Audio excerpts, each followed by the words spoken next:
They are here telling the Gen Z and the people that they are ready to take the country forward. And the Gen Z should be watchful and hawk-eyed in 2027 so that votes are not stolen. They are not asking them to run for office. They're asking them to watch over so that they can get into office. What absence of mindfulness is this? The critics may say I am wrong. The cynics may say I am lying. And the naysayers may even say I am mad. But what if they are wrong? And they are. Pause for a moment. What if I am an agent of destiny for the transformation of our nation, whose promise has been delayed for far too long? Pause. Reflect. Think. Give me a chance. And judge me fairly when the time comes. You have a lot of influence back at home. Because those families you support, those people you support, they listen to you. Please talk to them and tell them that in the space we are, we must stay united. Our strength as a community is our unity. We have the numbers, yes, to form government, but those numbers are only useful if they are united and they cast their vote in one basket. But if we are divided, we are stuck. That is why William Ruto got rid of me, because he started to divide the mountain east and west. Meru, Embu anaweka kando, hii ingine anaweka kando, anagawa watu ya Nakuru. I told him you can't do that, because I knew if I allowed him to divide the mountain, we are finished.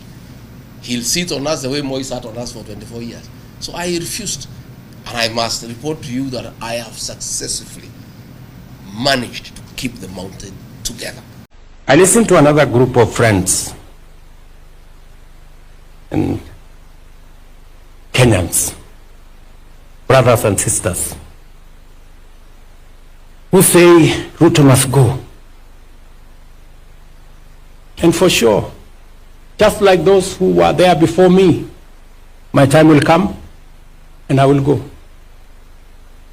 Just like those who were there before me did.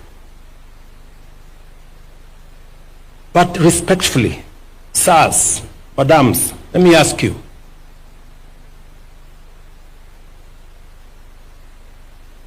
So, what are your reasons for this Ruto must go? I'm sure it's not because of the spelling of his name. Maybe because you don't agree with the ideas, the policies, and the plan he has for our nation, which is okay. But please, would you kindly favor us with your counter plan, with your alternative plan? Because the more I listen, the more it is sloganeering.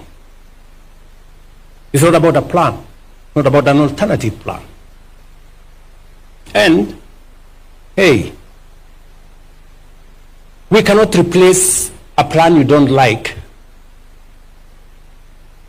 with nothing.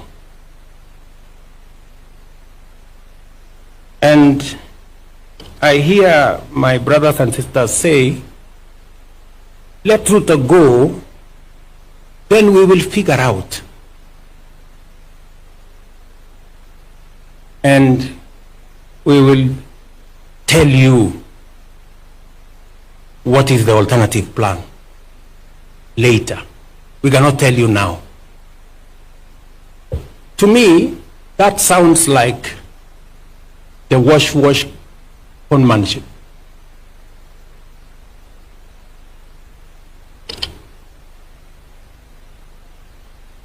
Because if you seriously have a plan that does better on the economy than I have, that does better on health than I have, that does better on creating jobs than I have, that does better on education than I have, you should be bold enough to tell us. So guys, you have heard the president speak. Waminyoro has spoken, and other people have said.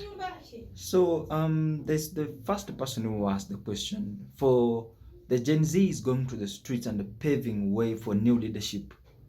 How sure are you that the new leadership is going to solve our problems? How unmindful we are about us going to the streets to remove the leadership that is in and ushering in another person who was in the office previously and they was impeached. I think that's the highest amount of insensitivity upon Gen Zs. I would rather say this. Behind the failures and the successes of the implementation of the project the president promised, there is a force behind why things are happening the way they're happening. And nobody want to expose it, but I will expose that one.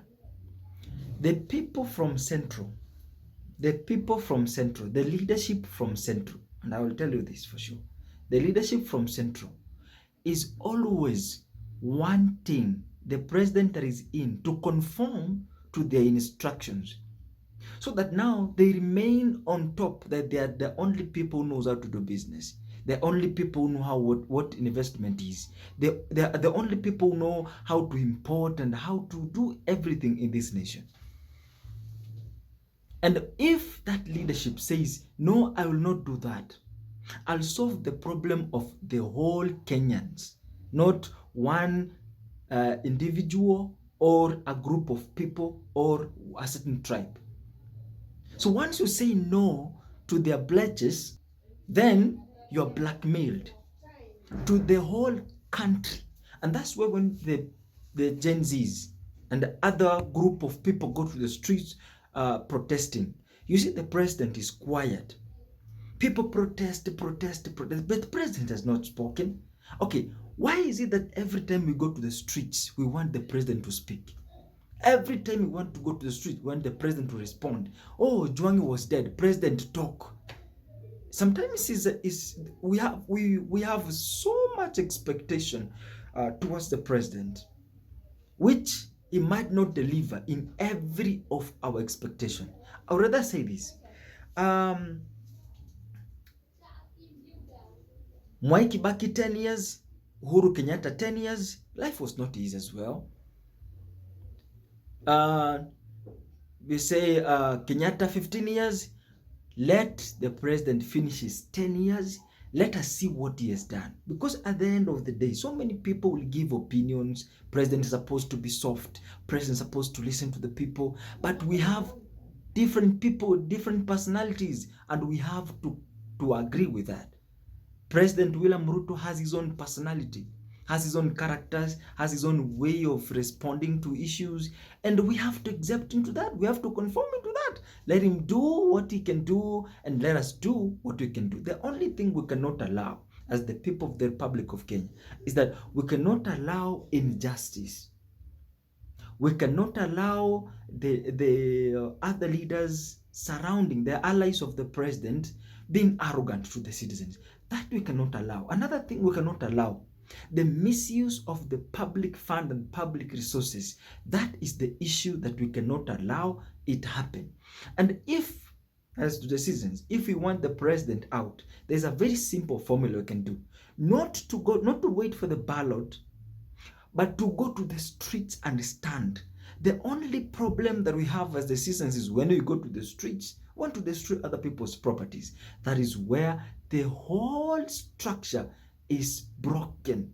So if you go to the streets and say, you know what, we haven't come to fight, we haven't come to destroy, there's one thing we need. One, misuse of public resources. Money is borrowed and misused amongst the leaders who are supposed to disburse this money to the country to be used for investment and constructive issues that will return help the Kenyans grow. Taxes. How do we manage our money in this country? If we have the auditors, they know how money is managed. So we look at some stupid offices opened and people are eating money. Actually, kama mtu kama Raila anapewa pesa na wananchi, anafanya kazi gani for the citizens? So being accountable to the public fund is our key role. Injustice, if a citizen is mistreated by the police, in courts, we have to stand for that one individual, for justice to be accounted. So those are the major issues that we have to look at. The rest of the things, we have to take the responsibility to make sure if it is hunger, we have to go back to our gardens and dig. We have to be industrious, we have to work, we have to be creative, because the so-called jobs is a global crisis, is not a Kenya's crisis, and it will be solved gradually as people realize and accept, yes, this is a global problem. So I'm inviting in the whole Kenyans to reason again before we make an emotional decision which is going to cost us in 2027, 2032. Thank you so much.